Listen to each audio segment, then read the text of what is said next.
যদি কখনো প্রশ্ন ওঠে ভালোবাসা মাপা নিয়ে, হয়তো দেখবে বেশিরভাগ সম্পর্কে জড়িয়ে থাকা মানুষগুলি ব্যর্থতায় সরে যাবে, অথচ তার ওই লোলুপ চোখের কামুক চাহনিতে অনায়াসেই বুকের খাঁজের গভীরতা মেপে নিতে সময় লাগবে না। ভালোবাসার অনুভূতিগুলো আজকাল কেমন যেন শারীরিক অনুভূতিতে মিশে গেছে। সম্পর্কগুলো এতই পলকা হয়ে গেছে যে তার মেয়াদ খুবই ক্ষণস্থায়ী। শরীরই নাকি সবকিছু, মনের জন্য কোনো জায়গা বরাদ্দই নেই। ভালোবাসা আজকাল বিজ্ঞাপনে বিজ্ঞাপিত পার্ট টাইম কাজের মতো, পোষালে থাকো, না হলে দরজা খোলা আছে, স্বাচ্ছন্দ্যে বিদায় নিতে পারো। এই ধরনের সম্পর্কগুলোকে বাইরে থেকে দেখে আপনি একেবারে বিমোহিত হয়ে যাবেন, কিন্তু ভালোবাসার সুধাপাত্র সেখানে শূন্য।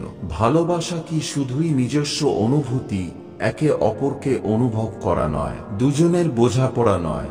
ভালোবাসতে গেলে নাকি অপর দিকের মানুষটি প্রপোজ করতে হয়? তা না হলে প্রেম নাকি ঠিক জমে না? হাঁটু গেড়ে হাতে গোলাপ নিয়ে বসে তাকে সামনে দাঁড় করিয়ে ভালোবাসার কথা জানাতে হবে। যদি সে রাজি হয় তবেই আপনার ভালোবাসার জয়, না হলে পরাজয় বরণ করে ফিরে আসবেন।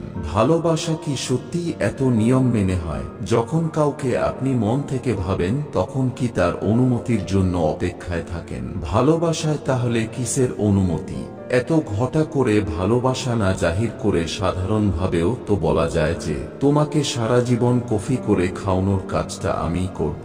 অফিস ফেরত তুমি যখন মাথা ব্যথা নিয়ে অসহ্য যন্ত্রণায় কাতর হবে, চিন্তা নেই, আমি মাথা টিপে দেব।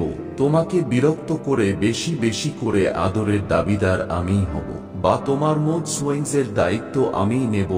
এই কথাগুলোর মধ্যে কোনো ভারী চালের কাব্য নেই, নেই কোনো দেখানদারি মিথ্যে চালাকি। এই কথাগুলো বিছানার কামুকতায় বিলীন হয়ে যায় না, এগুলো চিরশ্যামল। ভালোবাসা নিত্য সঙ্গী। প্রিয় মানুষটির একটা ডাকনাম দিয়ে রাখো না, যে নাম তার অধিকার শুধু তোমারই থাকে। দেখবে এর মধ্যে এক অন্যরকম অনুভূতি কাজ করবে, সম্পর্কটাকে আরও ঘনিষ্ঠ করে তুলবে। প্রত্যেকটা দিন তাকে নতুন করে আবিষ্কার করতে হয়, ভালো খারাপ সব মিলিয়ে মিশিয়েই তাকে নিয়ে পথ চলতে হয়। হোক না সে পথ একটু অসমতল, বিশ্বাস আর ভরসার জোরে একদিন সে সমতল হবেই। বাস্তবিক ভালোবাসা রূপকথার পক্ষীরাজ ঘোড়ায় চড়া রাজপুত্র আর ৭ সমুদ্র পেরিয়ে জয় করে আনা রাজকন্যার গল্প নয়। এর মধ্যে অনেক ঘাত প্রতিঘাত আছে। সবকিছুকে দূরে রেখে পথ চলতে গেলে দুটো মানুষের বোঝাপড়াটা খুবই জরুরি।